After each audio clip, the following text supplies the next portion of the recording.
It started like any regular night in Yishun, but quickly turned into a dramatic firefighting effort.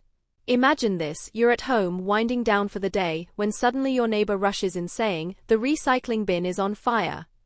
That's exactly what happened at Block 505C, Yishun Street 51, on November 30th at around 11:15 p.m. A recycling bin in front of an HDB block caught fire, and what happened next was nothing short of inspiring. Instead of waiting for emergency services, neighbors jumped into action. Zhong Wenjie, 35 years old, had just returned home when he heard the alarming news. He immediately grabbed a bucket of water and ran downstairs. But he wasn't alone.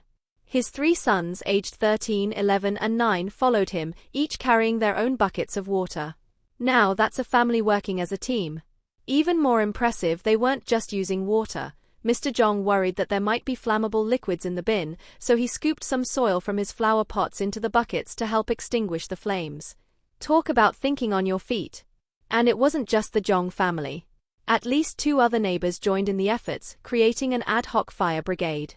The video footage shared online showed a young boy in his pajamas carrying a bucket, alongside adults who took turns going up and down the building to gather water. This was not only a firefighting mission but a true display of the Yishun community's Kampung spirit. The Singapore Civil Defence Force (SCDF) eventually arrived, but by that time the neighbours had already put out the fire.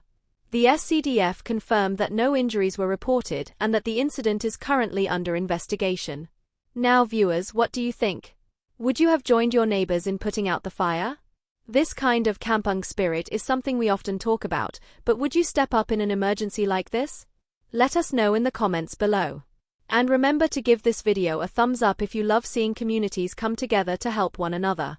Make sure to share this video to spread the message of unity, and don't forget to subscribe to 2230 for more news that brings value to you. Also, here's something to think about: should there be more accessible fire safety tools around residential areas?